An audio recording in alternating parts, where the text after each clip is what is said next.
Hello বন্ধুরা, কেমন আছো তোমরা সবাই? আশা করছি তোমরা সবাই খুব ভালো আছো। তো আজকে আবার কিন্তু একটা রান্নার ভিডিও নিয়ে চলে এলাম। রান্না করতে কিন্তু আমার টুকটাক বেশ ভালোই লাগে, কিন্তু ব্যাপারটা হচ্ছে ছুটির দিন ছাড়া রান্না করা সম্ভব হয় না। তো আজকে তোমাদের সাথে যে রেসিপিটা শেয়ার করব সেটা কিন্তু চিংড়ির ওপরে থাকছে। এটাকে তোমরা চিংড়ি কষা বা চিংড়ির ঝাল যে কোনো কিছু বলতে পারো। চিংড়ির ওপরে যে কোনো রেসিপি বা যে কোনো আইটেমই আমার কিন্তু খেতে খুবই ভালো লাগে। তো আজকে তোমাদের সাথে যে রেসিপিটা শেয়ার করছি সেটা তোমাদের কেমন লাগলো অবশ্যই কিন্তু জানিও কমেন্ট সেকশনে। তো তার জন্য দেখো, প্রথমে আমি চিংড়ি মাছগুলোকে ভালো করে ধুয়ে লবণ আর হলুদ মাখিয়ে রেখেছিলাম। এরপর একটা কড়াই বসিয়ে তেল দিয়ে চিংড়ি মাছগুলোকে ভালো মতো ভেজে নিচ্ছি।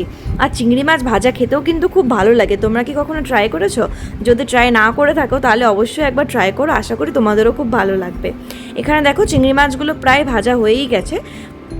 এরপর চিংড়ি মাছটাকে তুলে রেখে দেবো এবং কড়াইতে তেল দিয়ে পেঁয়াজ কুচি দেবো। এই যে দেখো, পেঁয়াজ দিয়ে দিয়েছি। এবার পেঁয়াজটা একটু ভাজা হয়ে গেলে আমি এখানে কাঁচা লঙ্কা আর টমেটো দেবো। আচ্ছা, একটা কথা বলে রাখি, এখানে এই আজকে যে রেসিপিটা তোমাদের সাথে আমি শেয়ার করছি তার কিন্তু একটা মূল উপকরণ টমেটো। তো টমেটো দিলে কিন্তু স্বাদটা আরও দ্বিগুণ হয়ে যাবে। এখানে দেখো আমি প্রায় হয়েই গেছে পেঁয়াজ ভাজাটা, সেটাকে ভালো মতো আর কি একটু নেড়ে চেড়ে নিচ্ছি। তারপর এক এক করে সব মশলা দেবো। প্রথমে দিলাম দেখো হলুদ গুঁড়ো, মানে বেসিক যে মশলাগুলো লেগে থাকে সেগুলোই দিচ্ছি। হলুদ গুঁড়ো, লঙ্কা গুঁড়ো, লবণ।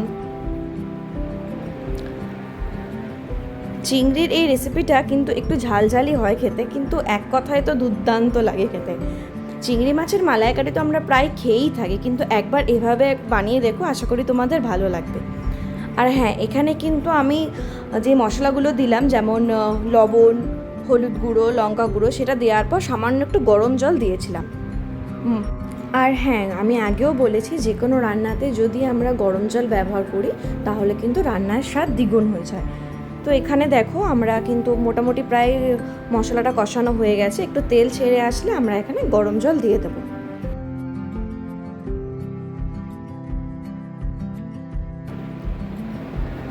এরপর আসছে আমাদের মেন ইনগ্রেডিয়েন্ট, যেটা সর্ষে। এখানে সর্ষেটা আমি আগের থেকে কিন্তু পেস্ট করে ভিজিয়ে রেখেছিলাম এবং সর্ষের ওপর জলটা আমি দিয়ে দিলাম। সর্ষে কিন্তু পরিমাণ মতো দেবে, কারণ সর্ষে যদি বেশি হয়ে যায় সেক্ষেত্রে কিন্তু তেতো হয়ে যেতে পারে।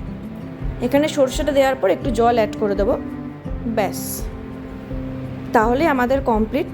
এবার শুধু একটু কষে আসলেই গরম মশলা দিয়ে নামিয়ে নেব।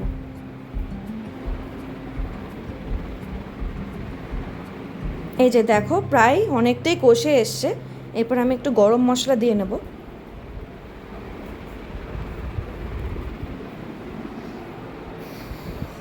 দেখো, চিংড়ি তো আমরা সবসময় মালাইকারি বলো বা যে কোনো আইটেম খেয়েই থাকি।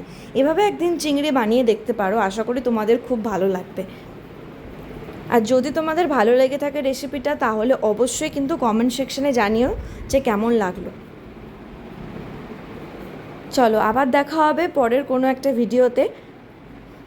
টিল দেন সবাই ভালো থেকো, টাটা।